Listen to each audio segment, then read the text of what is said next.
The microphone is on the left There is side some. of the screen. Is that now? Are you able to hear me now? Now we can hear you. Perfect. But I'm still not able to handle my slides.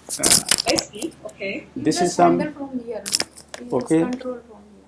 I think you have to scroll. Okay, so all right, let me then take off, and let me first uh, thank Betty for your very, very kind words, for your very kind introduction, and I'm going to. This talk of mine is really dedicated to my great friend, Professor Yuta Kunj, from the University of Oldenburg, on her 66th birthday. Originally, the talk was scheduled for 6th of July, Yuta's birthday, but because Yuta was occupied on 6th herself for some Marshall Grossman meeting or something, so we had to prepone the meeting for today, the 1st of July. Anyway, today happens to be the birthday of Yuta's husband Gerhard, so we wish him all the best for his birthday today. And yes, so and I also wish to put on records my very, very sincere thanks to Yuta for her very, very kind inspirations and motivations to me all through the last several years, ever since I have known her. And in fact, I consider her, or she is one of my German gurus. I'm sure people are familiar with the word guru. So Yuta is one of my gurus for teaching me several things in gravity and supergravity and everything. She gave me the opportunity to give full semester lecture courses on string theory and superstring theory at Oldenburg. And in fact, this particular talk is an outcome of further in the last 2 years. She gave me the opportunity, but pandemic killed it. So I was supposed to be giving a full semester lecture course on supersymmetry in the first place, followed by a full semester lecture course on supergravity. This particular summer, now we have the last 1 or 2 weeks remaining, but we couldn't do it. Offline teaching in the classrooms, which I love. Thank you very, very much, Yuta, for this. But because I mentioned she is one of my German gurus, so I must mention who is my second guru or the first guru. So Professor Harald Müller-Kirsten, the author of the famous book on supersymmetry, is one of my German gurus who has taught me field theory and everything, in particular the supersymmetry and super gravity. Can you also, where is my camera? In this it is open. You don't see it. So Thank you very much, Jaya. That is very kind of you. And must say we are very proud that there are some gurus in Germany. Normally, you always think all the gurus are sitting in India. No. Some of them are sitting in Germany also, and some of them are actually sitting and present amongst us. Professor Stan Brodsky from SLAC, he is one of our distinguished audiences today, and I have my special thanks to him. I woke him up very, very early today. It is still 7:30 or 7:15 in the morning in California, in Palo Alto, where he lives. And because of his love and affection for me, he agreed to wake himself up early and to be here with us today in the audience. And he has been a continuous source of inspirations to me for the last several decades. So thank you, Stan, so much. My pleasure. Thank you. In fact, Stan has been a father figure and source of inspiration to many of us. So with that, I let me come to the topic of my talk. So, as the title suggests, supergravity. Let me, before I go to my slides, let me sort of plan and summary, a short summary of my talk. So this theory of supersymmetry and supergravity is one of the most interesting and one of the most challenging ones at the moment. I would like to explain or to convey that there is some. Let me better go to my first slide, which says, Usha, can I put it in the standard view? Do you know? It is hiding some part of my screen. So Yes, I think you can zoom out if you go with minus probably, right? Can you do that? oh yes, very good. That's good. Thank you, Betty. Thank you for helping me out. Now I feel comfortable. Yes, because my part of my right hand side of the slides was getting blocked. Yeah. You can refocus it. Yeah. Mm-hmm. Now it's fine. So I can easily move up and down. So this particular topic, for its proper understanding, needs lots of concepts, actually, a large number of concepts, and I have tried to collect them all in. But as you see, here is an example of so-called spontaneous symmetry breaking. You can present the subject in infinite number of ways, but the moment you choose one particular way, so there is a spontaneous symmetry breaking here. So I chose one particular way of presenting the topic in my own thoughts, according to my own thoughts. So we all know that supersymmetry is a symmetry that relates bosonic and fermionic variables, or bosons and fermions, as we say. You can say bosonic operators and fermionic operators. Bosonic ones they commute, and fermionic ones they anti-commute, and so on. So then, what is so special about them? Then you see, let me first start with the so-called standard model of particle physics, one of the most accurate theories of nature. And this standard model is based on the relativistically invariant gauge field theory, and it has a local gauge symmetry in it, the standard model. But the standard model has no relationship whatsoever with gravity or general relativity. So, supposing we try and construct a supersymmetric version of the standard model, the number of particles gets doubled and so on, and we can arrive at the so-called supersymmetric standard model. But still, the supersymmetric model, standard model, still seems to be completely unrelated with the general relativity or the theory of gravity.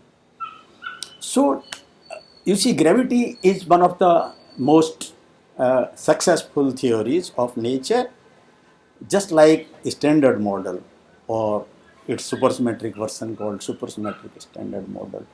So why not we somehow try to marry the two and try to see what happens?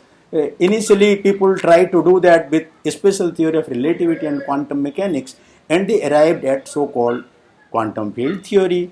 Then you could include the three well-known fundamental forces of nature: strong, weak, and electromagnetic interactions, and that is called as the standard model. And then we supersymmetrize, or we introduce supersymmetry into the model, and we produce so-called supersymmetric version of the standard model. But gravity is still unrelated to this. So what we try to do, and what are the difficulties with that? So supersymmetry is a symmetry that relates bosons and fermions. And supersymmetric, if I try to construct a supersymmetric version of the standard model, then what happens? This symmetric standard model loses its gauge symmetry or the local gauge symmetry to be more precise. And so it has a symmetry, but that is a rigid or global symmetry. So what happens if this epsilon prime and epsilon, as you see on my first equation, that there is some bosonic variable and this transformation delta changes it to epsilon bar f, where epsilon bar is the Dirac adjoint of some epsilon. Epsilon is some constant spinner. It's a constant spinner. So, and B is some bosonic variables. Del here is some del mu, which is del over del x mu. So, space-time derivative. So, these things have deep meaning and we have to try to see what they mean. So, first thing we notice is that epsilon, epsilon bar, which are fermionic Grassmann variables, but for us they are the transformation parameters of our theory and they are not depending on the space-time coordinates of our space-time manifold. Can we make them space-time dependent? Then that would solve our purpose. So, supersymmetric field theory, as we usually call, they are the theories, quantum field theories, having rigid or global supersymmetry, but not local supersymmetry. And supergravity theory is also is being recorded. Supersymmetric. The supergravity theory is also a supersymmetric field theory, but here the supersymmetry transformation parameter epsilon or epsilon bar, it depends on x mu, the space-time coordinates of my space-time manifold, and that makes my transformations local. So once you do that, then you are no longer doing supersymmetry theory, you are doing supergravity theory, field theory of we will see in the whole talk how gravity appears into the picture just by making epsilon to depend on x mu. So this we will see that.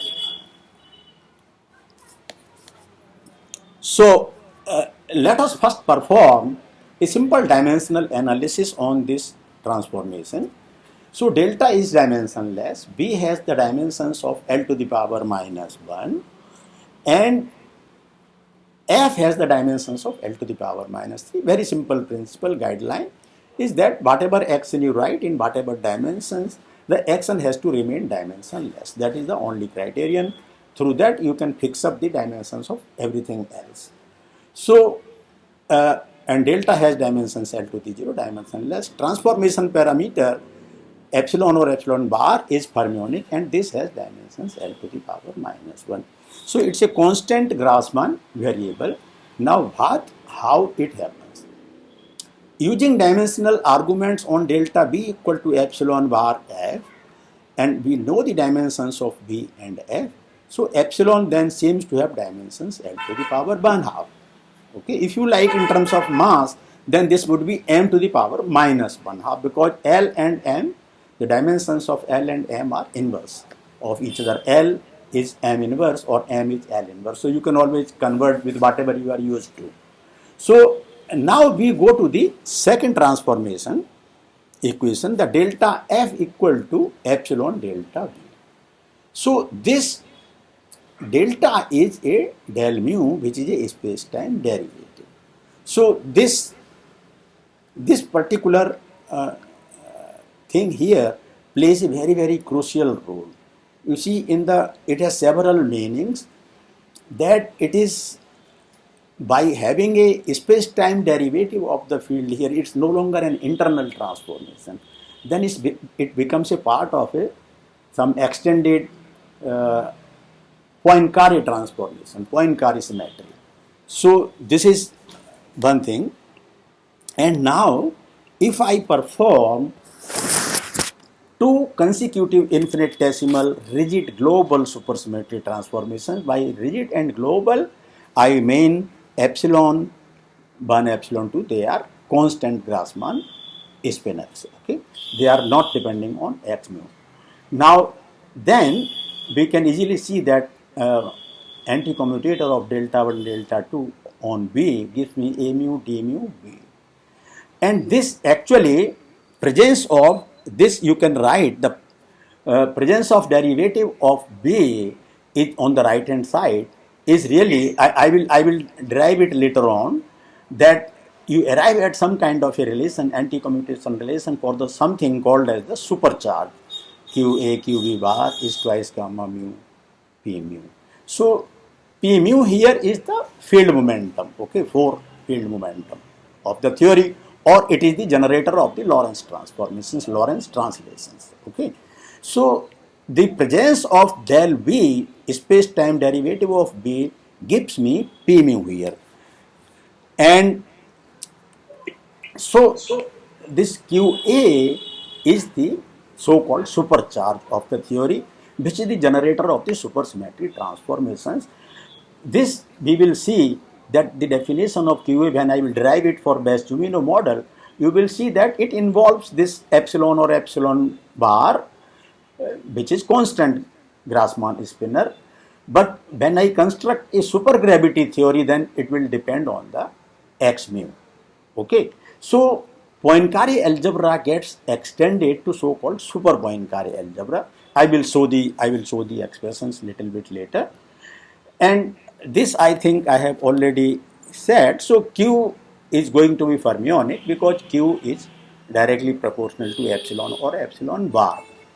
So this is very important, that promoting global supersymmetry, rigid or global supersymmetry given by a constant Grassmann spinner to a local one, space-time dependent, implies that this gives me space-time dependent translations A mu D mu. So they get generated in the process when I change epsilon, constant epsilon to epsilon function of X mu. Then they automatically get generated, and these transformations, they differ from point to point and imply general coordinate transformations which imply gravity. So that is the reason that local supersymmetry automatically implies gravity into the theory, and that's why we call it a supergravity theory. It's very simple idea. So supergravity theory now turns out to be a possible candidate theory or the final theory of quantum gravity. Here, before I go further, let me first explain the main difference where I find while in conversation with people, I have discovered that people remain confused with respect to what is theory of quantum gravity. So theory of quantum gravity, you can conceive or think in terms of the zero-dimensional particles and fields, which is precisely supergravity theory. But if you do it in terms of one-dimensional extended objects, that is also the theory of quantum gravity, but that is the theory of quantum gravity of extended objects, the strings. So these are two basically different things, you see. But finally, the aim of everybody is just the same. Everybody wants to attack the same fundamental questions from various angles. Okay. So if you have supersymmetric version of string theory, the superstring theory, which are one-dimensional objects, then you arrive at some results which are great, but then you tend to lose contact with the observational physics.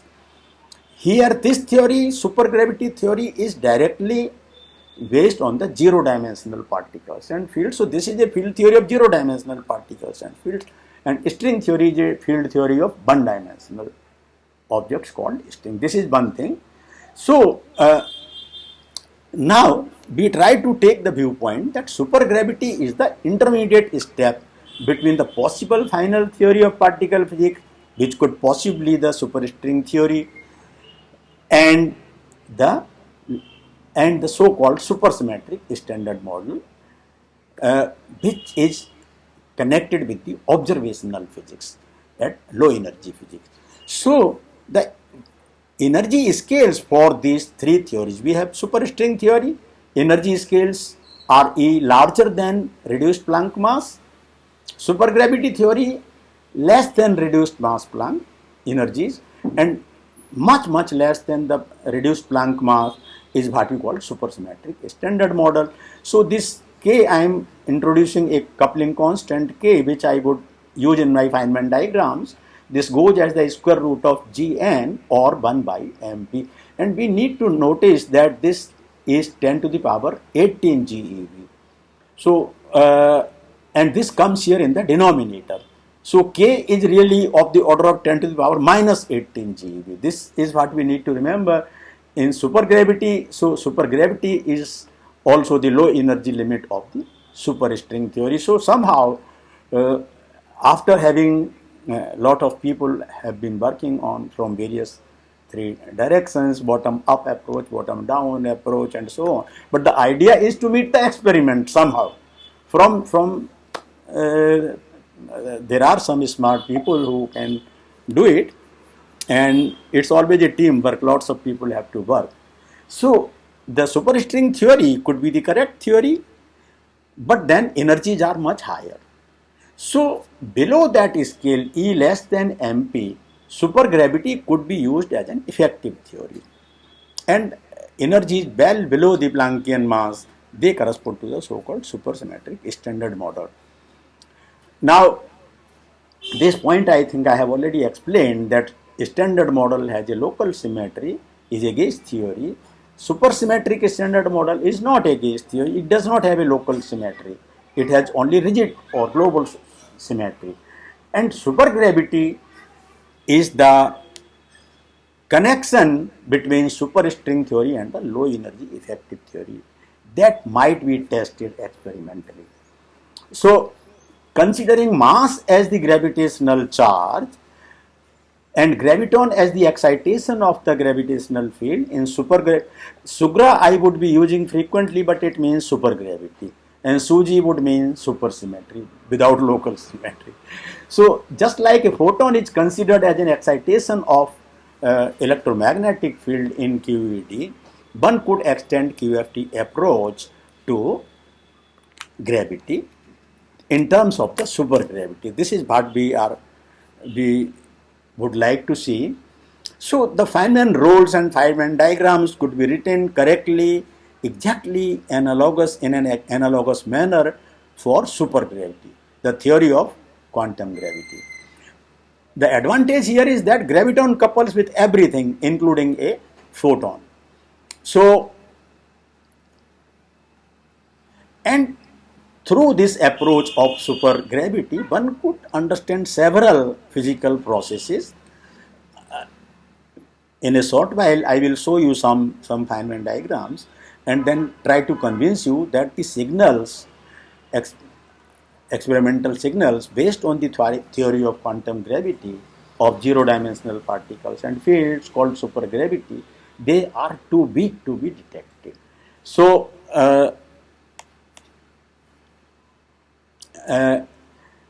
let me first show you the Feynman diagrams. So we all know, we are familiar with electron-positron going to electron-positron in quantum electrodynamics, or electron-electron going to electron-electron, or positron-positron going to positron-positron. This is what we know in QED, in quantum electrodynamics, which is a part of the standard model. What would happen in a supergravity theory? Now, this photon, the exchange particle, will have to be replaced by a graviton, which I have, being a boson, I have shown it by, depicted it by a dashed line, and I have written h, little h for this. So this is actually the graviton. So graviton is being exchanged, and the process, so this is the tree level diagram for electron-positron going to electron-positron. And you see, let me already point out, here you see IE is sitting at each vertex. E is the electronic charge, so square of E square, the coupling constant of the QED theory. Here K is sitting. You see, at each vertex, at each graviton vertex, I have a little K, which is 1 by reduced Planck mass, which is 10 to the power minus 18 as compared to 10 to the power minus 2 here. This is 10 to the power minus 18 here. So this is the main problem. I would not call that this is a wrong theory. No, this is a correct theory. If I have experimental limitations, it does not tell me that my theory is wrong. No, it is not. So it is a correct theory. And now I could even consider the quantum corrections to this theory. So this is my tree level diagram for the same process, E plus E minus going to E plus E minus, and here I have the first order quantum correction to this. So the graviton goes to a pair of two photons, which in turn interact with the electron this way or positron this way, or as you like. So this loop is the first quantum correction. This is the next to leading order diagram of the tree level diagram in this process. And I could consider another process, photon going to E plus E minus. So photon going to E plus E minus.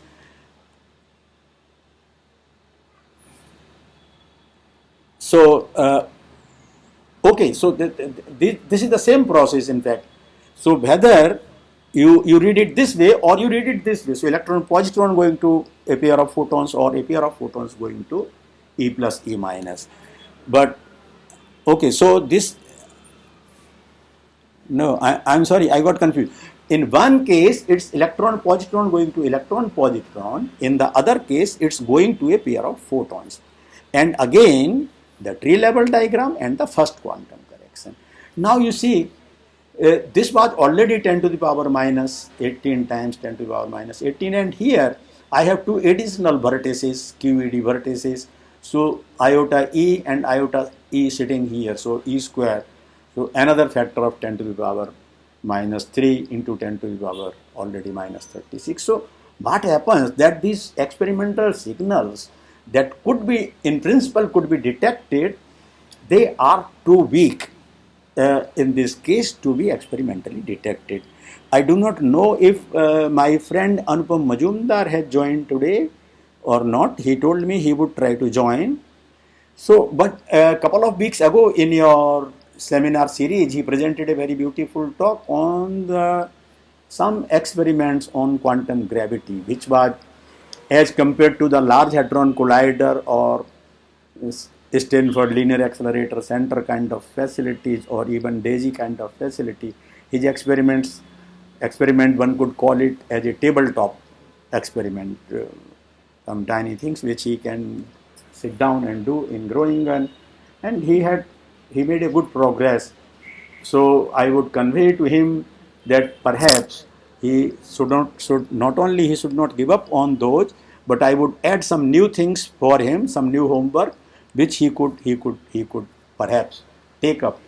So these are two simple examples: electron positron going to electron positron, or electron positron going to photon or photon going to electron positron. But even gravitational light bending due to sun is also calculable in supergravity theory. I wanted to show it, but for optimal approach, I cannot do everything here. So for keeping in mind the time, so here the main drawback is that the signals are too weak for these processes if they are considered within the framework of supergravity theory. So, however, we can consider many other. Let us try to. We should not stop there because we cannot measure it. So we stop and give away. No. So let us try to see something more. So here I highlight some in a very simple manner, that supersymmetry, if you are adding more global to local symmetry, so you are increasing symmetry at each step. And what is the outcome of this?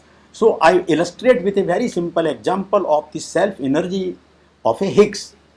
Just like you consider the self energy of an electron in quantum electrodynamics, one can consider self energy of Higgs, and you find what happens. So let me show you this diagram.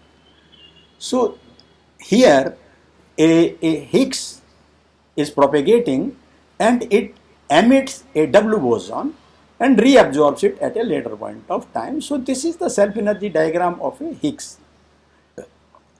in the standard model frame, and this is well known to be quadratically divergent. Now what I do, I consider this additional diagram that I am going to get in my supersymmetric standard model, not yet supergravity. SSM is supersymmetric standard model. So supersymmetric standard model, the number of particles already gets doubled. So for a W boson, I have a Binot, which would be a fermion. For Higgs, I would have a Higgsino, a gauge fermion, which would also be a fermion. And this second diagram is also quadratically divergent. In fact, what happens that these two diagrams, if you find out their magnitudes, they are exactly equal and quadratically divergent, but they are opposite in sign. So in supersymmetric standard model, I am going to have, for self energy of X, I am going to have both of the diagrams, contribution from both of them, and they cancel out each other. You see, so divergences start getting reduced as you increase the symmetry. That is the message that I wanted to convey. And so this is just only supersymmetric standard model, contribution from standard model, and contribution from the supersymmetric standard model, and the two cancel out each other. I would later on consider some other processes like the fourth order one loop diagrams for gamma-gamma scattering, photon-photon going to photon-photon. And but before doing that, I will have to consider simple supersymmetries and extended supersymmetries. So simple supersymmetries are n called when n equal to 1, and extended supersymmetries have n larger than 1. So, and what is this n? This is the number of supersymmetries present in the theory. For my younger friends and students, the epsilon and epsilon bar that I introduced at the beginning, this is the transformation parameter. If I have two transformation parameters, the number of supersymmetries would become 2. If I have 8 transformation parameters, my theory would have n supersymmetries, 8 supersymmetries, or n, whatever is this number n. So that is the idea. And now I will show you, I will take up this example in details, but a little bit later. But here I am mentioning the result of this, that in n equal to 1, gamma-gamma going to gamma-gamma is seen to be divergent. In n equal to 2 theory, it becomes 0. When you add up all the one loop diagrams for n equal to 2 supersymmetric theory, the one loop diagrams for this process, they cancel out each other. They cancel out completely and they give you 0. So this gives us a message that supergravity is a finite theory, and in fact it's finite order by order, and therefore it has a predictive power. So just by looking at the conclusion of this, which I will take up later, if we believe this result, that for n equal to 1 it's divergent, for n equal to 2 it's 0, then we would start believing that yes, supergravity is a finite theory, and it's finite order by order, and it has some predictive power. So what happens now, there is another conceptual point. If we consider n equal to 0, which means no supersymmetry, okay, so ordinary field theory, when capital N is 0, we have non-supersymmetric field theory. We get divergences there. What do we do with them? They are renormalized away in the renormalization process, and they are made to disappear with the help of renormalization. What happens in supergravity theory? Here things are little bit different. So what happens is, here we don't need to renormalize the theory, but in supergravity theory, these divergences get cancelled at the S matrix level. Already at the level of scattering matrix, they get cancelled. This is completely different than the ordinary field theory. Now, we are gradually moving towards trying to understand the supergravity a little bit further. So, one important concept that when we construct a supergravity theory, what happens? We want to make a gauge theory because we want to introduce local symmetry. So it's going to become a gauge theory. And how do we do it? The kinetic energy of the gravitational field here is sourced by the spin 2 graviton, which is given by our Hilbert-Einstein action, standard Hilbert-Einstein action, capital R by some G or something. So, and so that is the kinetic energy of the graviton field. And what happens to the gauge field? So, what is the gauge field of supergravity? The gauge field of supergravity is a spin 3/2 field, a spin 3/2 particle, which is called as a gravitino. And in fact, so this gravitino field is a vector valued spinner or a spinner valued vector, whatever way you like to call it. So it will have two indices, one vector index and one spinner index. And I am very happy to announce that this very famous paper of William Rarita and Julian Schwinger, today is 1st of July, and this paper, Physical Review D, published on 1st of July, exactly 80 years ago, on 1st July 1941. This paper of William Rarita and Julian Schwinger, it was published by Physical Review on 1st of July 1941. The happy birthday of Gerhardt. So, the supergravity is a gauge theory of gravity, where kinetic energy of the gravity field, that is spin 2 field, graviton, is given by the Hilbert-Einstein action, and this gauge field of the theory is given by the spin 3/2 field. So, this spin 3/2 field was in fact introduced by William Rarita and Julian Schwinger in 1941. So,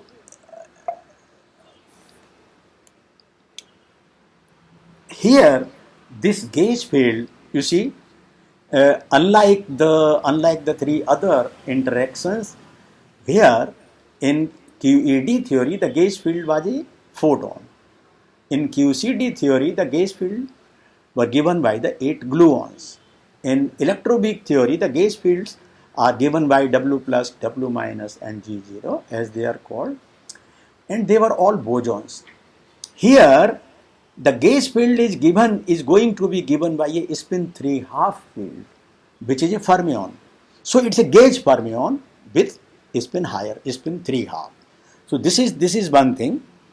Now this I think we have already discussed, that standard model is a gauge theory, describes this, and so I think we can skip this point. We have already discussed this. Why do we have temptation to include supersymmetry into this? So I think we can go a little bit further.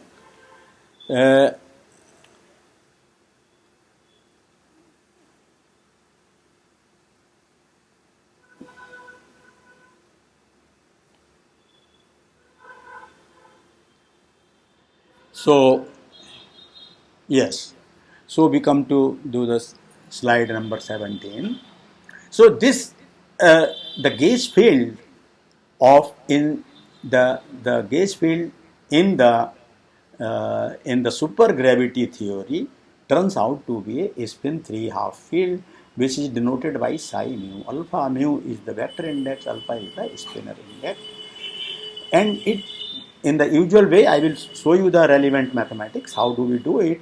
So you do it through a so-called, instead of a covariant derivative, you use a super covariant derivative, and here you get this, and you have to make both of these fields, I mean the graviton as well as gravitino. The gravitino field, which is a gauge field, we have to make it dynamical also. So in the super covariant derivative, you don't have the kinetic energy term for this field. Therefore, you introduce the kinetic energy for this spin 3/2 field, which is given by precisely by the so-called Rarita-Schwinger action. And at the same time, because we are now dealing with local symmetry, so the metric G mu nu, which was originally eta mu nu for the supersymmetric standard model, which was in the flat space. Now we have a curved space time. So G mu nu, the metric also has to be made dynamical, and it has to be made dependent on x mu. So the metric also becomes dynamical, and here kinetic energy of graviton is given by Hilbert Einstein, and that of the gravitino field is given by the Rarita-Sunger field, which is a spin 3/2 field, and the metric is made dynamical through G mu nu is a function of x. Means no longer flat metric. As long as you make the metric flat, gravity is gone. That is what Yuta taught me 10 years ago, and I always remember it in her language. So now another interesting point is, if you have n equal to 1 supersymmetry, you have one gravitino, one gauge particle gravitino. But if you have large number of n, you can take 2, 3, 4, 5. I will tell you that n equal to 8 would be the maximal supersymmetry allowed for the time being. In principle, you could have anything, but if I would like graviton to be a particle with highest helicity, I would explain shortly, equal to plus 2, then I cannot have capital N or number of supersymmetries to be larger than 8. This is the point. So n greater than 1 are called as extended supersymmetries, and n equal to 1 is called as the simple supersymmetry. So these gravitinos and gravitons and gravitinos, you will have the multiplets. I would explain how they appear, and if we incorporate them into our supersymmetric standard model, that is what we get as a supergravity theory. So it becomes a gauge theory, and it has local symmetry, and the parameter, the transformation fermionic parameter in the supersymmetric transformations becomes space-time dependent. So this demonstrates to us that local symmetry implies gravity and vice versa. Now, supergravity theory, as I just showed you the self-energy diagrams for the Higgs, that told me that even while going from standard model to supersymmetric standard model, the two diagrams, they cancelled each other. So as we increase symmetries in our theory becomes more and more successful, and more cancellations of divergences, they take place. So before calling that no, supergravity theory might not be a successful theory or might be a wrong theory, I would have to think 10 times, because n equal to 8, when I derive the particle content of this n equal to 8 supergravity theories, we will see that how much complicated and how many more particles appear in the particle content of this theory. And if you consider all possible Feynman diagrams, I will show you very simple things, then it becomes so difficult to calculate them and to take them properly into account. So one cannot renounce it altogether just in a simple manner. So one has to look at this supergravity theory. One has to take it a little more seriously. This is going to be a theory of quantum gravity of zero-dimensional particles and fields, and still I would call that zero-dimensional particles and fields, any theory of zero-dimensional particles and fields would involve zero-dimensional interaction vertices, and unlike the three other interactions, in three interactions, strong, weak and electromagnetic interactions, the zero-dimensional interaction vertices are acceptable because of the Heisenberg uncertainty principle, because the singularities arising because of the Coulomb law, Q1, Q2 by R square, they get smeared out by the Heisenberg uncertainty principle. In gravity theory, I have no such Heisenberg uncertainty principle. If you modify the uncertainty principle, then you automatically end up having one-dimensional objects. I will not go into that, but I would show some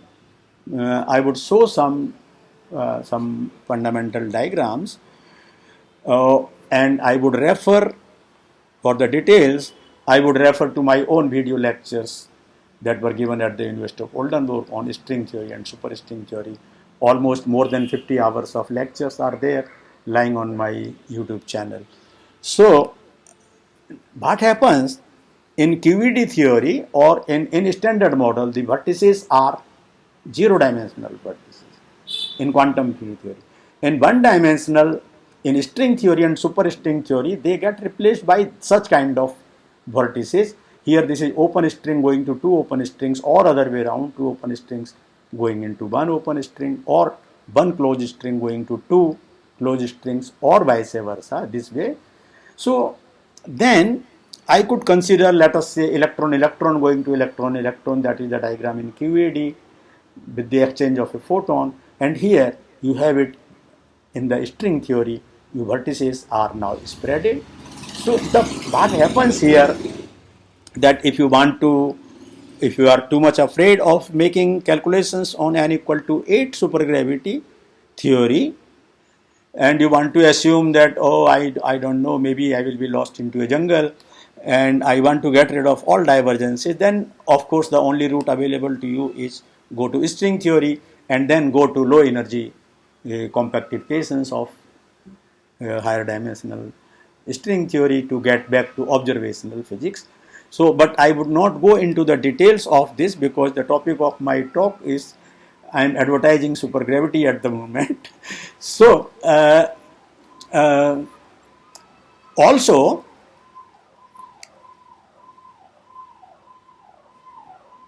here I wish to mention that these guys, the Daniel Friedman, Sergio Ferrara, and Peter van Huysen, they have written wonderful, beautiful physics reports, articles, and so on. They constructed the minimal n equal to 1 or simple supersymmetry, supergravity theory in 1976.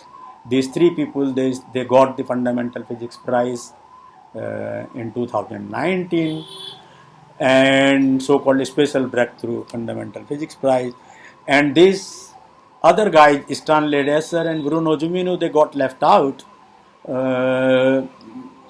They also did equally important work on supergravity, including the couplings, consistent couplings of the spin-3 field, and so on. So, well, we do not go into the history of awards. The spin-3 fields, or on a theory of particles with half integral spin, that was published on 1st July 1994 by William Rarita and so I think we have already talked about this point. So let me skip this repetition, and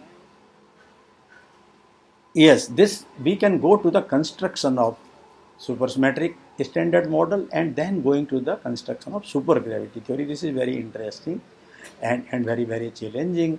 So if you introduce supersymmetry into standard model, you end up with this. Then if you generalize or try to make global symmetry into a local symmetry, so replace your constant spinner by a space-time dependent spinner, you end up with the so-called supergravity theory. I would gradually like to move on to derive some more fundamental results in a simple manner, as simple as possible. So before we try to understand a process like photon-photon going to a photon-photon and write down its Feynman diagrams, one needs to know the particle content of different supergravity theories like n equal to 1. What are the particle contents? N equal to 2 theory, supergravity theory. What are the particle contents? And so on. So, and then one can develop some Feynman rules exactly analogous to QCD or electroweak theory or QED theory. So, let us just quickly recap what are the starting with the supersymmetric, starting with the standard model. You have this EUD, you have 6 quarks, up, down, charm, strange, top, beauty. and you have these 6 leptons, and then each particle has its antiparticle, and these quarks, they have color charge and participate in strong interactions. These 6 leptons, they participate in weak interactions. Then you have gauge bosons, the photon, the 8 gluons, W plus, W minus, and D0. You have spin 0 scalar bosons, and this unique Higgs discovered at LHC. So now this is now getting little more interesting. So particle content of the supersymmetric standard model, not yet supergravity. We go step by step. So in the standard model, in the supersymmetric standard model, you have chiral supermultiplets. So given by psi and phi, this having helicities 1/2 and 0. I will define what is helicity, explain. And so this psi could denote, for example, quarks, leptons, xeno, all particles with spin 1/2, and phi would denote s quarks, s leptons, and xenos with spin 0. And vector supermultiplets V and lambda. Lambda are gauge fermions with spin 1/2, and V are vector particles, photon-like particles with spin 1. And so in standard supersymmetric standard model, but in the presence of local supersymmetry, which means supergravity, one must also include a gravity supermultiplet, which is gravitino. In simple supersymmetry, n equal to 1. So 1 graviton and 1 gravitino. And this gravitino plays the role of the gauge field of the local symmetry. So this also in a way conveys the same thought from various angles, that supergravity is the theory of quantum gravity, and it has much more symmetries than we have in gravity theory. And at the quantum level, one would expect that high energy or short distance behavior of this theory would improve considerably. Now, I think some of these points have already been covered. We have the additional gravity supermultiplet G mu nu and psi mu alpha, and kinetic energy of this one guy is given by Hilbert-Einstein action, and of this other guy, spin 3/2 particle, is given by the Rarita-Sundar action. And we could then move on further, and so the only point that I can emphasize here, so supergravity theory is also a Lagrangian field theory like any other field theory. You can consider a Lagrangian or the action of the theory, and you can do whatever you do with ordinary field theory. But here you have additional symmetries between bosons and fermions, and this can be implemented only if you want to implement symmetry between bosons and fermions. Then space-time has to be curved, and once the space-time is curved, presence of gravity is inevitable. It is going to be there. So gravity is there. In fact, it's welcome. So supergravity has symmetry between bosons and fermions. So for one fermionic counterpart, there is one bosonic counterpart. And now if I have capital N larger than 1, so I can put here this additional index on this vector valued spinner, which we defined or introduced for taking care of the spin 3/2 field or the particle. We put this additional index capital A, which really is the number of supersymmetries in the theories. So if you have n equal to 1, you have only one gravitino. If you have n equal to 2, you have 2 gravitinos, and so on.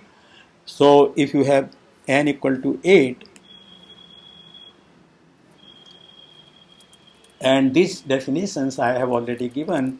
What is the simple supersymmetry? Yes, So for n equal to 1, what happens is that there is only one gravity node, and this can be defined in terms of the Majorana spinor. Majorana particles are the particles that are electrically neutral. So here what you do is, if you have a 4-component Dirac spinor, then you can express this 4-component Dirac spinor in terms of two-component Weil spinors. But in Weil spinors, they also admit particles with some electrical charges, and if you make them the one of the Weil spinor, if you make the Dirac adjoint of the other, then that gives me a Majorana spinor. So for a Majorana spinor, all the elements would be real. And here, so this one massless gravitino here is a real massless gravitino. Whereas if I have capital N equal to 2, I can describe it in terms of the Dirac spinor. So complex Dirac spinor, which could be equivalent to 2 real Majorana particles. Okay, as we proceed further, and here is this point that when we cannot increase capital N to be larger than 8, because then we will end up with particles having spin higher than the spin 2. So we will have to postulate new particles beyond graviton. We don't want to do that at the moment. So let us go further. And these gravitinos need not be always massless. You see, if you look into the Rarita-Schwinger equation that was written down 80 years ago, they already provided the possibility of a mass term. So the gravitino could be massive, could be massless. Okay. So and if you describe it in terms of Majorana spinors, they are real. Otherwise, they can be complex also. And so gravitinos could acquire a mass through a spontaneous symmetry breaking due to so-called super Higgs effect. And so the discovery of the elementary spin 3 of particle would be the best triumph for the supergravity theory. And here I had mentioned a suggestion for Anupam Majumdar from Groningen, if he could try to take into account also, if he could also worry about, because he has a very small level experiment, but a very, very challenging experiment and very important experiment. If he could somehow also include interacting spin 3 half fields into his considerations, that would be really great. So this we have emphasized a couple of times, that this supergravity theory of zero-dimensional objects. Now this I could perhaps look at n equal to 8 supergravity theory could be a real unified theory. The gravitinos would be analogous to some kind of quarks or leptons and would with all fundamental characteristics of the known quarks and leptons like color, flavor, lepton number, etc. But only differing from them by having spin 3 half instead of spin 1 half. So this is an important point. And now I gradually move towards the particle content of the supergravity models. So here in the first two lines, I only say that it's a better behaved quantum theory, which is now obvious. And here the divergences cancel, infinities or divergences cancel at the level of the S matrix itself, and they need not be renormalized again. And also that supergravity is a finite theory and it's finite order by order, and therefore it has a predictive power. So this is what I would emphasize to anybody who would like to love supergravity, that it has a predictive power and the theory is finite order by order, and you can see for yourself even when you start doing a simple calculation that there are lots of cancellations of the divergences. So this is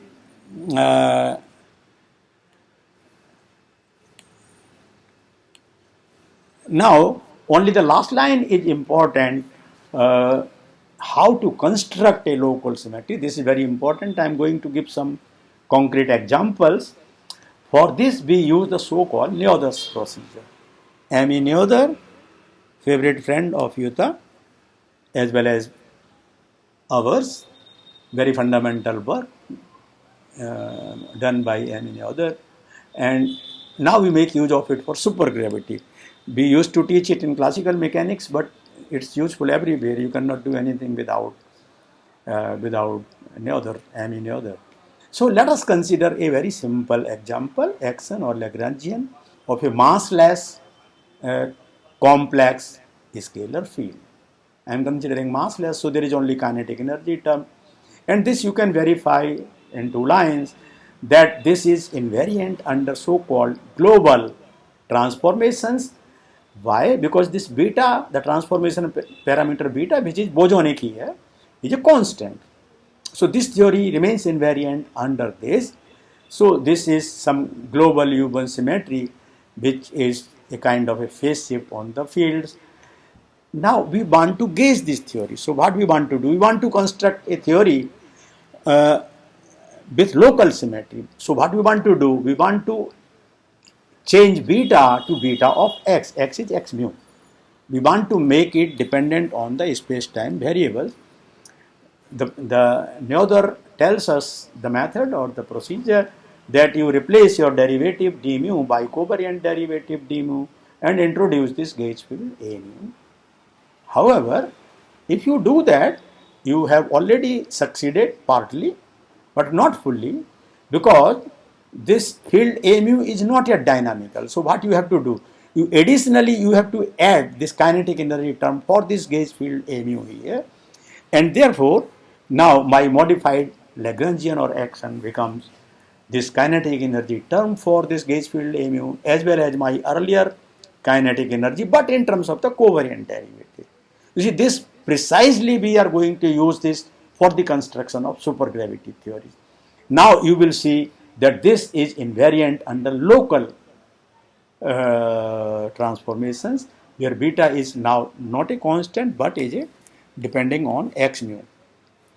Let us take another simple example, massless spin 1/2 fields given by this. So you just drop the mass term from Dirac action. So this is the theory, and this is again invariant under global transformations. Beta is constant here. You again go to the Noether's procedure. You change your d mu to capital D mu, and which is the covariant derivative, and you introduce the gauge field A mu. But this gauge field A mu again needs to be made dynamical. So what you do? You introduce the kinetic energy term for this gauge field like that, and you replace this little d mu by capital D mu, the covariant derivative, and then you can again verify that the theory is now indeed invariant under the local transformations. So we have introduced this vector gauge field A mu x in the theory and made it dynamic. Very simple. We introduce the field, gauge field, and make it dynamic. Finish. Now, and these are so this last one is nothing but the simplest example in QED, which describes a photon neutrino system. Photon has helicity +1 and lambda has helicity 1/2. I will come to them in a short while. So this just mentions that lambda is the helicity of particle, and for vector particle it is 1. For fermion like neutrino it is 1/2. And then let me go to the so-called Bastumino model.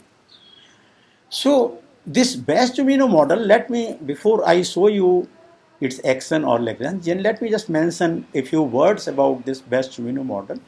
This model sits at the center or the soul of the theory of supersymmetry and supergravity, as well as superstrings. If you have studied Bastumino model, you can go into any direction. You can study supersymmetry, you can study supergravity, you can study superstrings. So this is a very important, and Bastumino model is the original Bastumino model is invariant under the rigid or global supersymmetry transformation. My friend Professor Harald Muller-Kirsten has devoted pages and pages on the all entire calculation of this. And so the construction of supergravity theory would really demand that we pick up the Bastumino model having rigid or global supersymmetry, and we change that symmetry promote it into a local symmetry through the Noether's procedure, and of course also make the gauge field would be a spin 3/2 field, and make it dynamical also, so that you can do through supercovariant derivative and add the kinetic energy term for this spin 3/2 field, and then you end up with the action of a supergravity theory. So I think we have covered this. So let us take this. So in Bastumino model, what you have is you can either describe it in terms of two fields, scalar and pseudo-scalar field. Scalar field under parity changes from A to A, but a pseudo-scalar field changes from B to minus B under parity. But you can also combine these two into one complex scalar field. And here are some coupling terms. G is the coupling constant, m is the mass. I will explain what it is. And the spin 1/2 field psi, the spinner field, massive spinner field, and with all these couplings. So let me skip some of the details, but point out a few things. Here you find little m everywhere. This is the mass of the fields, but it has to be same for everything. And the G is also same everywhere. There are only two free parameters, m and G. So G is also the same everywhere, and we will see that what these G and M are. I would talk about two Casimir operators. P mu, this is one Casimir operator, P square, which is P mu is a well-known. This is a part of the super Poincare algebra. P mu is the generator of Lorentz translations, and this P square has the eigenvalue m square.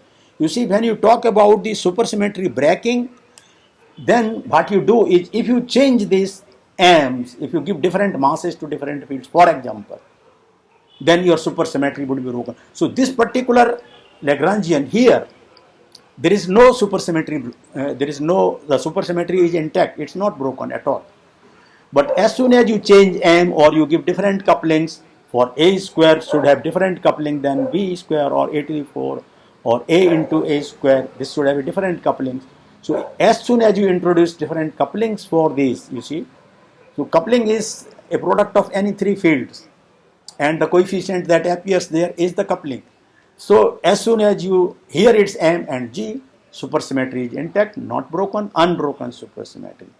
Okay, and also I will show you little bit later that this, when I write down the transformation equations for this theory is seen to be invariant under rigid supersymmetry transformations, where the parameter is a constant Grassmann spinner.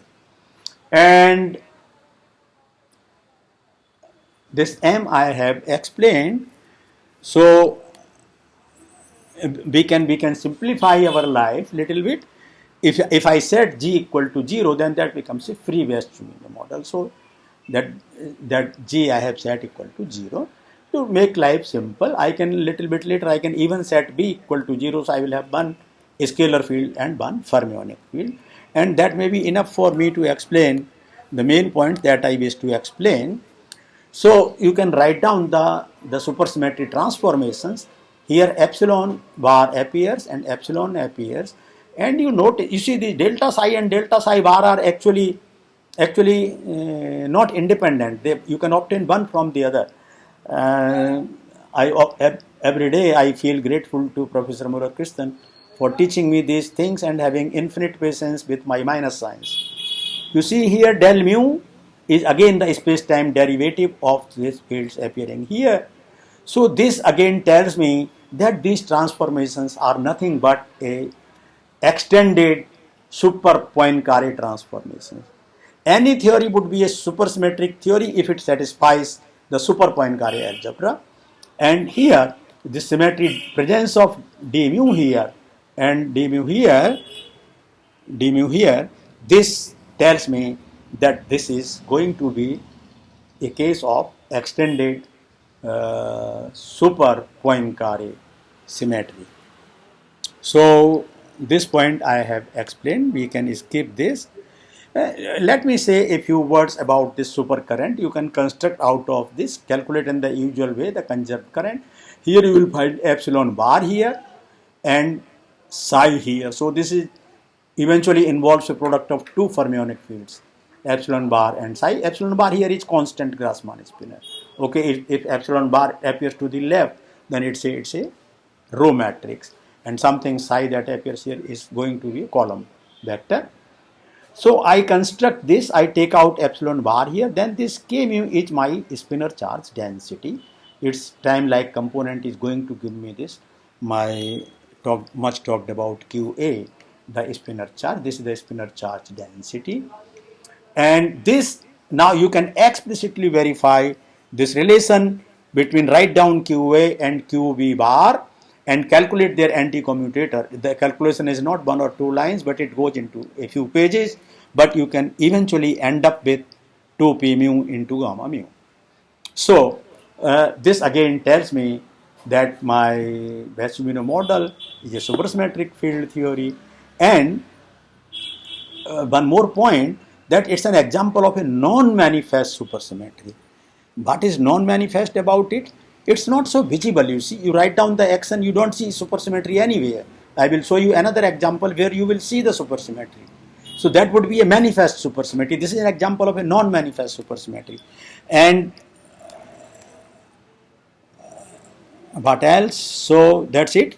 And then this is the for completeness purposes, I include the first one line and 2 lines. First 2 lines define my Poincare algebra, but these last 3 lines, when included into the first 2, they define super Poincare algebra. So you also have additional commutators or anti-commutators involving the supercharge QA, which by now we know fairly well what they are. Now let us take it in the 2-dimensional free Bess-Steimino model, because I want to show you a very simple example. So this is here, the 2 dimension is just, we have not done anything except that now mu will take only 2 values 0 and 1 and free, so set this equal to 0 and set mass also equal to 0, massless m equal to 0. So this is now a very simple looking, and you can verify that this let me emphasize that this is the beginning point of superstring theory. Okay, so here if I replace this scalar field a mu by some capital X mu, I call them string coordinates, and I replace this psi by vector valued psi, so psi mu, and then so these transformations they took lot of time to be discovered. Then this is what you get as the action, where I have just replaced capital A by X mu and psi by psi mu. So this is actually the action that defines a so-called Riemann-Nebu-Schwarz superstrings, RNS superstrings for short. And so RNS superstrings, they have non-manifest supersymmetry. As we have seen that these supersymmetry transformations, they are not anywhere. Supersymmetry is not visible anywhere at the level of the Lagrangian or the action. That is the reason you call it non-manifest. So, and let me not go into the details of the string theory, but let us have a look into these supersymmetry transformations. So you see this space-time derivative of x mu, space-time derivative of x mu, just emphasizing that they are a part of a super Poincare algebra. And M. Gervais has been a great friend of mine from École Normale Supérieure in Paris.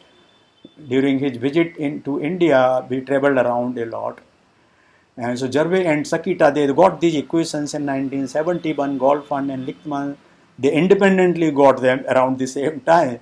And they had the importance that after knowing this, the people realized, oh, this is going to be a superstring action where the supersymmetry is non-manifest. That was the exciting thing about this. So finding out them correctly was a great achievement. Now, let me slightly make a different example. So they were non-manifest. Now I introduce the concept of superspace and superfields. What I do, I extend my Minkowski space X mu to a superspace which is 4-dimensional plus 4 plus 4. So X mu are my same Minkowski variables, and theta A, theta bar B dot, these are two extra Grassmann variables that I have introduced. They are anti-commuting Grassmann variables and they are constant spinors, and here I extend the space 4-dimensional space to 4 plus 4-dimensional space. So my field phi of x mu now goes to phi of x mu theta A theta bar B. Similarly, my fermionic field also goes to psi of x mu theta A theta bar B, and then my integration I have to make over not only the d4x but also d2 theta and d2 theta bar. So this is an example of a manifest supersymmetry. For string theory, when I write this action using this formalism, I call it Green-Schwarz formalism of the superstrings. And here is the example. So here you express your string coordinates in terms of the birdsheet coordinates plus some theta alpha Grassmann variables and fermionic variables, also vector valued fermionic coordinates, also in terms of the extended superspace. So this superspace is spanned by Minkowski 2-dimensional Minkowski wordsheet and a 2-dimensional superspace. So 2 plus 2-dimensional superspace. Okay, and that is then you write down. So this is another example where the supersymmetry is manifest, and it's the superspace and superfield formalism, and this is an alternative approach in string theory which is called as Green-Schwarz formalism. So now I come back to supergravity once again. That much of strings were enough.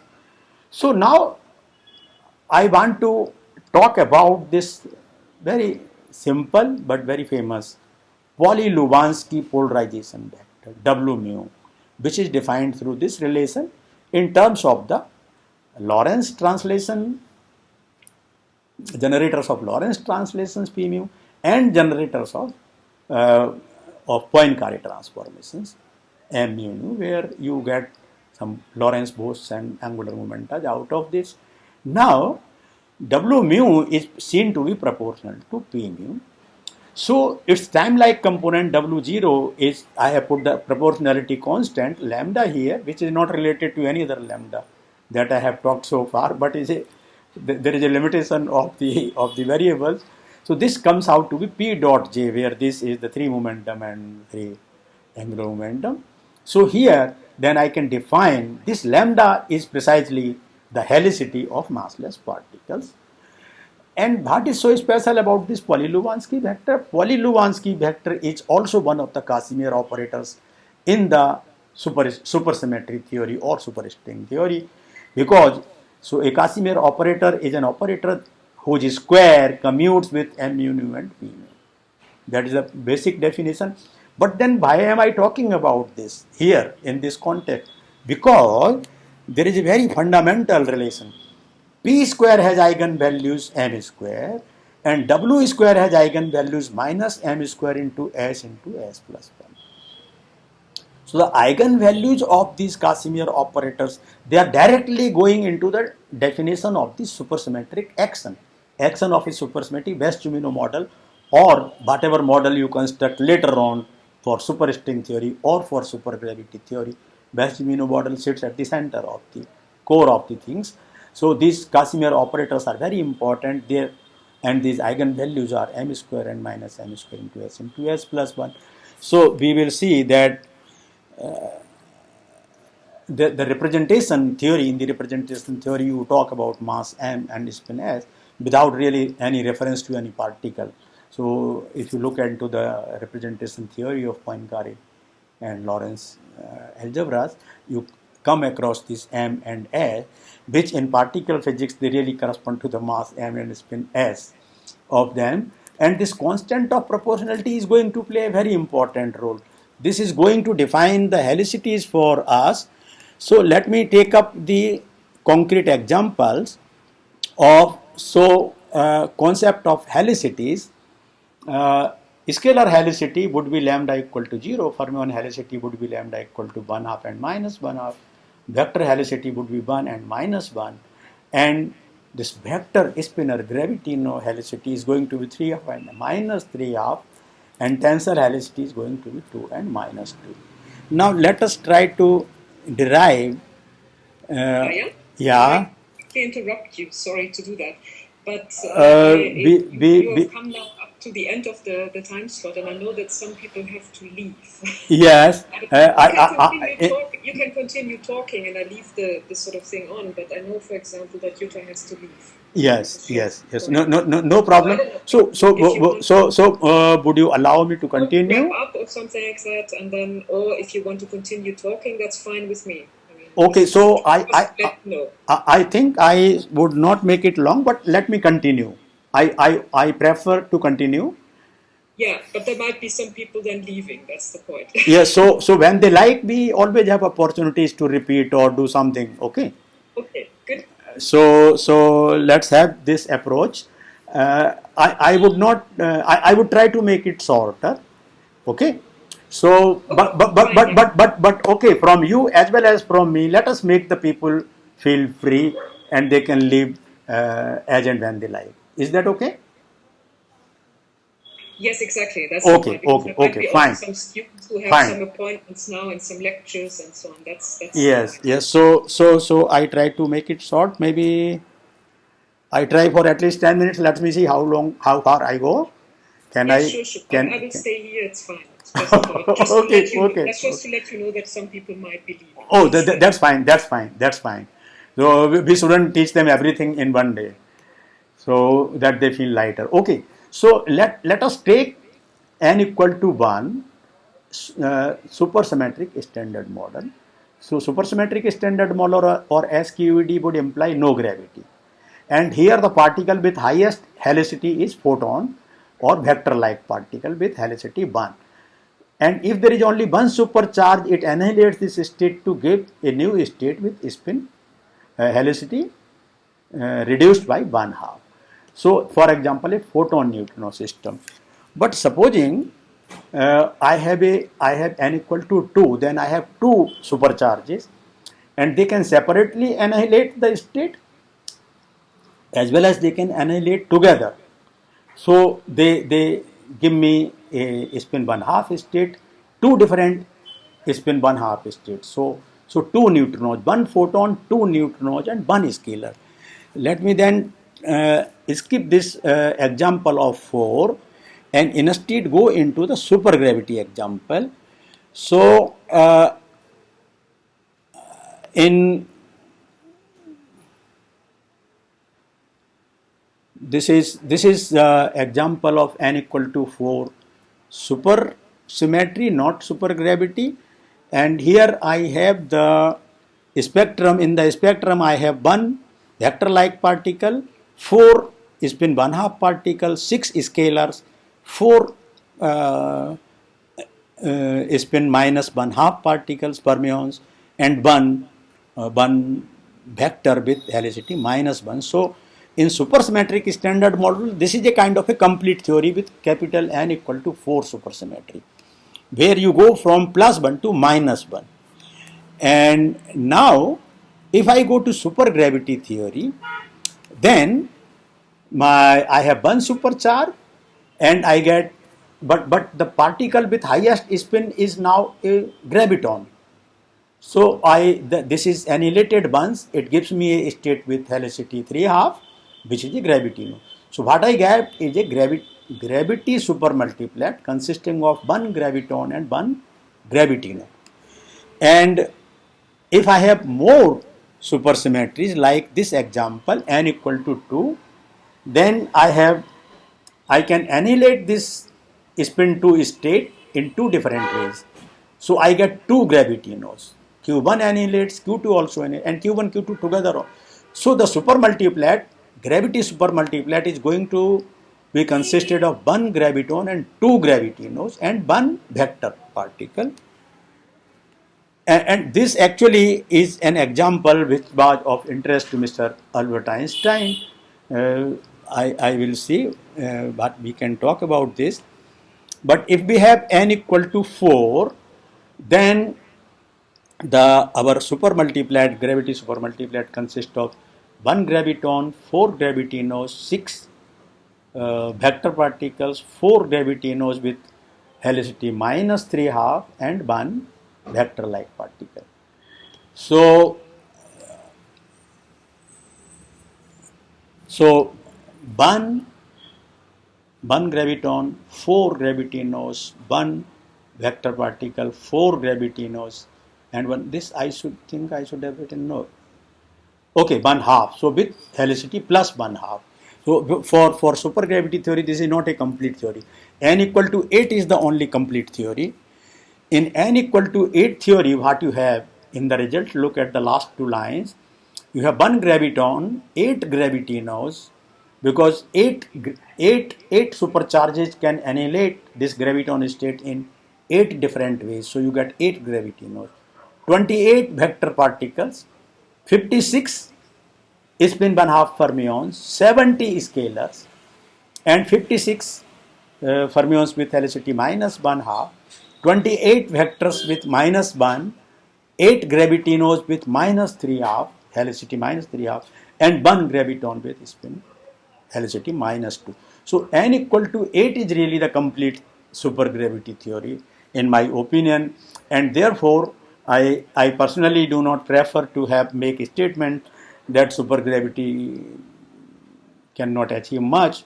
You have to be able to calculate all these diagrams, and with this, in principle, each one of them should have a different coupling. So consider Feynman diagrams and make the calculations. Let me quickly go to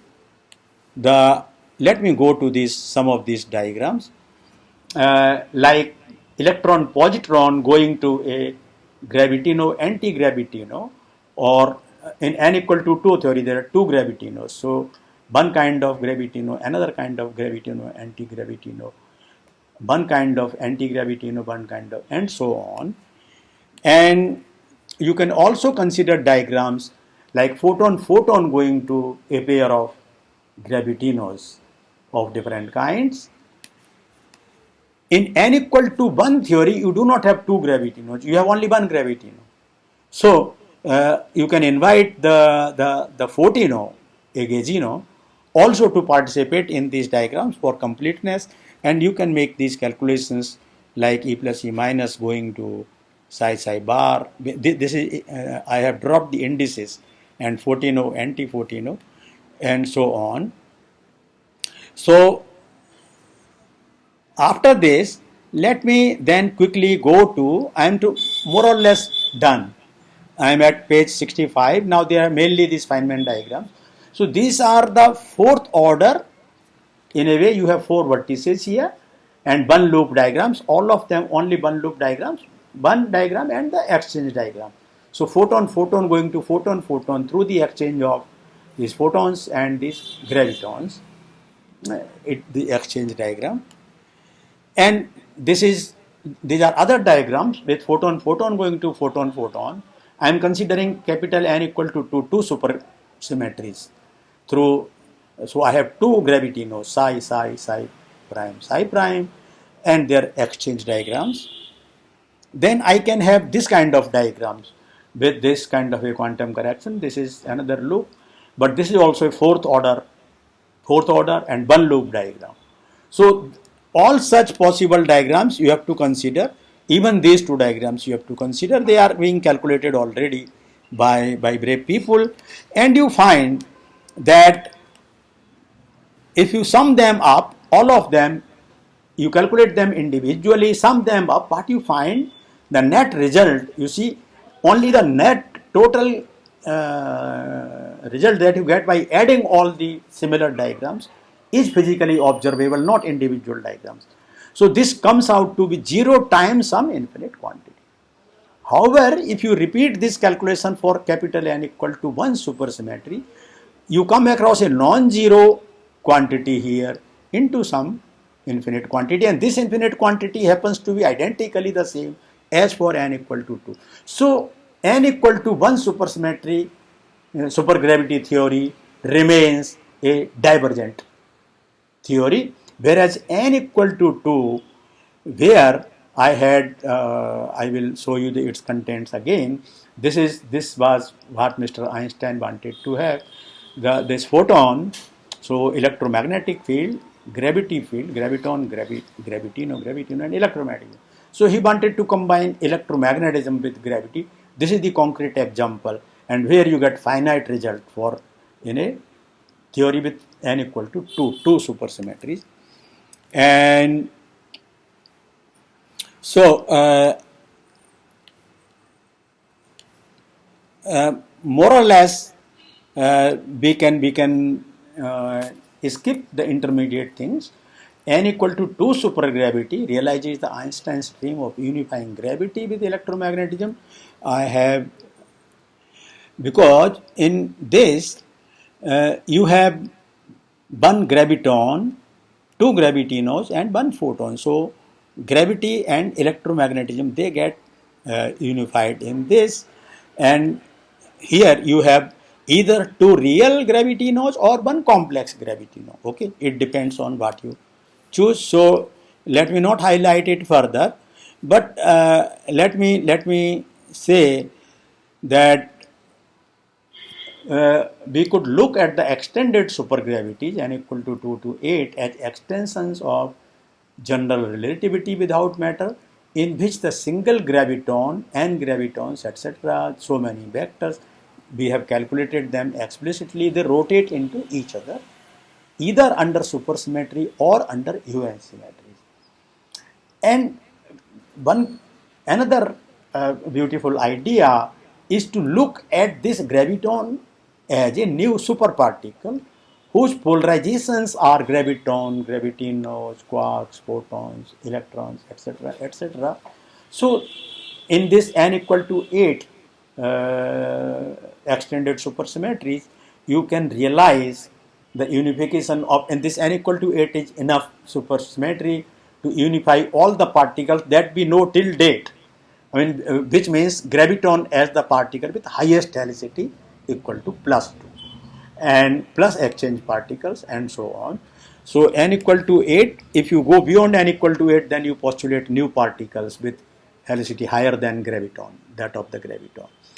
So that is the last slide.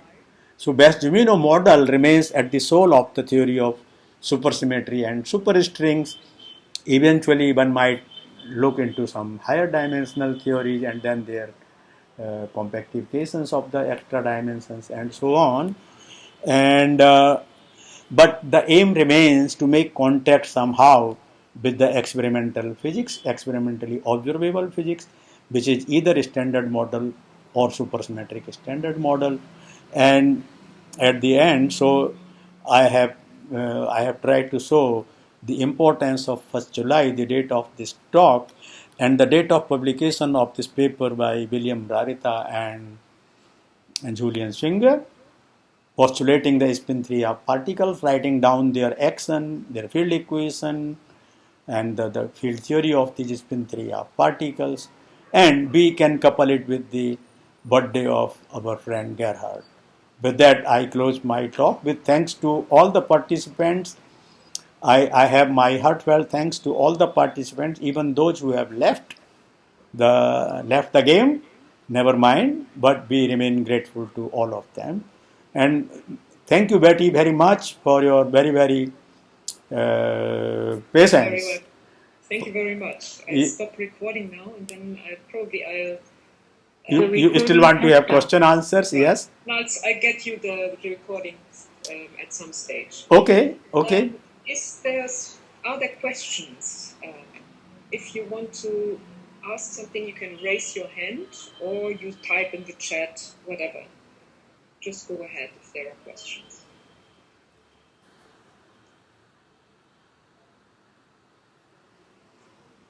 Anyone? Okay. probably just read the chat, Daya. Can you see that? What's happening there? So you can open the chat. There are comments in the chat that you can read. Yeah, So, unfortunately, I'm.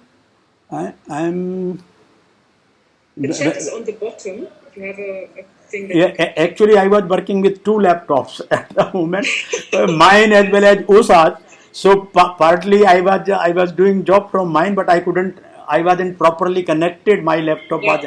I can just read it to you. I mean, Yeah, just that would be thank you. simpler for Thank me. you very much, Daya. And then there's someone, Mr. Devorat. Yes. Thank you for the very informative talk. Yes. Yeah. And, Yes. yeah, thanks a lot, sir, for your wonderful talk regarding Susie and Suba. Okay. I can only Okay. agree. Aha. Thank you very much. This was really a nice overview talk. Okay. It's really Okay. great. Okay.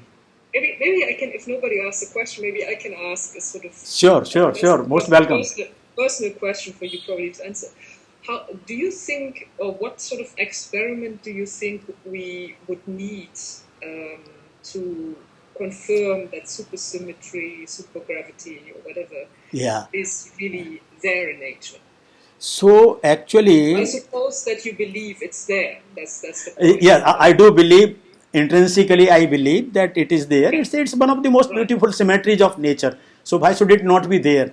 But you cannot discover everything in one day. We have been waiting for decades and long time, years and years to discover so much. But so we need definitely some more time to. On the one hand, your question is a very important question. Actually, this bothers me also all the time. But at one time I could do phenomenology of strong interactions. I am no longer that good on that. But you will see some of these Feynman diagrams. That was the purpose of my showing some of these Feynman diagrams. I wanted to provoke people, their faculty of thought. You see, like photon going to photon. Unfortunately, what is happening here? This 10 to the power minus 18 sitting here. So fourth order diagrams, they involve 10 to the power minus 18 at 4 places now. And if I go to second order diagrams, which I have done earlier, like this is second order tree level diagram, but still I have two gravity vertices here. You see, each vertex has one little k sitting here, which is inversely proportional to reduced Planck mass. So on the one hand, I think I'm not sure, had Anupam been there, he would have spoken already by now. So maybe he is not there. He had said that he would try to be there. So but he becomes relevant in the sense, the kind of experiment that he is doing there at Groningen with his colleagues is already something that one could not think of earlier. So people think in terms of more conventional, spending more money, more technical advancement. So Large Hadron Collider is the concrete example of the existence of that. So either those guys, or I don't know, earlier I used to know some bright phenomenologists like John Ellis and so on, who were extremely good at. So because this approach that I have shown, my purpose here was to really convince you that this is definitely the correct theory of quantum gravity, but the quantum gravity of zero-dimensional particles and fields. That was my overall message, in contrast to the quantum theory of gravity of one-dimensional objects called string theory. Yes, I am a super fan of that, but I still do not know how to get from superstring theory back to these results, or from here how do we go about it. So I think Betty, we need some really smart guys now from our younger generation, or I don't know, who could think of making use of these things because these things are correct. I would suggest as a teacher, I'm more of a teacher than a researcher, that we have a lot to learn from these things. And the only message that I would convey to younger generation, that these are correct things. There is nothing incorrect here that I have spoken so far. If they are correct, then there ought to be some procedure, some mechanism to somehow arrive at some experimental signature. Even though this is not directly visible to us. But the spin 3 particles do exist. They must exist. Why should they not exist? If the photons exist, graviton exists, why should they not exist? But how to get them into our house? They have, Betty, they have to agree to have a cup of tea with us, otherwise we don't meet them. No, I completely agree. But This sort of minimal supersymmetric model. perhaps you should ask some of your students that they should really worry about it. They should not abandon it like, no, it doesn't matter. So no, I go directly into string. But even after doing lot of string theory, one has to come back to observational physics. So you go from observational physics to that high energies, or come down from high energies to.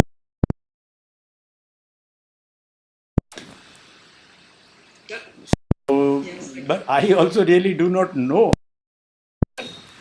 But the only thing we can do, Betty, people like you and me can motivate others to do something. That's true. We can motivate others to do something, think about it, and come up with some ideas. These days, if you come up with some good ideas, which are viable and theoretically correct, then I think you can generate money. There is no problem for creating some experiments. Or I am personally very bad at it. I never had any grants in my whole life. I retired without having taken any grants whatsoever. But I do encourage people to try. And because I think for theoretical this is difficult. It's difficult, and when you think in terms of meeting the experiments, then it becomes even more difficult. If you do it for the fun of it, then it's fine. This is correct, all correct, nothing wrong. Perhaps no great expert on supergravity or particle physics or supersymmetry can prove me wrong anywhere. Whatever I have displayed is all correct. But how to make? It's mathematically, even if it sort of doesn't turn out to be the theory of nature, it's interesting. No, it's very. You see, just take the example of Behe-Zumino model. It's not difficult to handle. Professor Mulakistan in his book has spent pages and pages and pages, but you find each and every step. Actually, his handwritten notes are with me. I was lucky that he gave me all of them, and I have them, and I have verified many of them. They are really correct. But so only thing you need is to have patience with minor science. When you want to do any supersymmetry, there are too many sources for errors on minor science. I can imagine that, yes. But then these are correct things. But they are 100% correct. But how your question remains relevant, I don't know how many decades will it take to get the answer. I mean, we have been waiting so long for stuff in general relativity to appear, and now it's there. But you see, but by now many things have appeared. You see, you never thought people would see black hole. They would say, yeah, there is something, but why do you talk about black hole? Nothing is there, but it's there. See, Andreas Ghez, I feel very proud, and I proudly mention her experiment. She took 16 years to track this guy, SO star or whatever, SO2 star, and this guy took 16 years to take one round of this supermassive black hole, but eventually she got it. So you find out the advance of perihelion of this guy. So you need brave guys to pursue them. And but even teamwork and collection of lot of work also gives something worthwhile. So guys, we should remain optimistic. Ask or comment or something like that. Otherwise, I'll close the session for today. I still see Brodsky's name there. Could we get some suggestions from him? Stan, do you hear me? Very nice talk. I learned a lot today. Actually, one of the things I was just thinking about is I work on light frontallography, and there's a hidden supersymmetry between the mesons and the baryons, and I think people should study that more. Because you find that the Regge trajectories for mesons and baryons are identical if you add 1 unit of L to the meson trajectories. It's really remarkable, I thought, how well this works experimentally.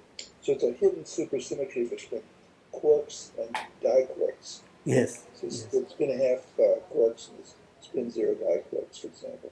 So that's, I think people should look at that more to see the formal properties. It's sort of a hidden supersymmetry that ordinary real theory of QCD has. So people might look at this as Ruvik Gunderdash, Gita Chaman, and people. Sten, could you please make one or two comments on? I remember this lecture by Guy Determo, your collaborator, and he was in his theory. I could see Rarita Swinger action and everything there. So, or if you could send me those references, I tried to look into your papers, but you have too many papers, and it's and I cannot find the relevant one unless you send me the email. So you have always been kind. You have always been kind enough to me to send those things. In particular, I would like to have links or references of those papers where you have, along with Guy Determo, our friend. At that time, I did not know how to record the video lectures by Guy Determo. I wanted to have that, but he had made extensive use of Rarita Swinger action and all these gravitinos everywhere in his talk. It's your work with Guy Determo. Whenever you find time, please do send me the links. Okay. Very good. Great. And Daya, I will send you the recording of the talk. Okay, So thank you. Share it with the students if they want to we have a look at some of the aspects again or something like that. Yes, sure. Then if So Betty, we have our special thanks to our special guest Sten, who woke up very early in the morning, maybe 5 o'clock or 6 o'clock in California for this lousy talk. he knows everything. He knows all these things actually. But to support his younger colleagues like me, he is always a big helping hand. Otherwise, he wouldn't take trouble to wake up so early. Thank you, Sten. Thank you so much. Okay, good. So we close and see you all soon. Thank you very much, Daya. Also, special thanks to Betty, you also for patience. Bye bye.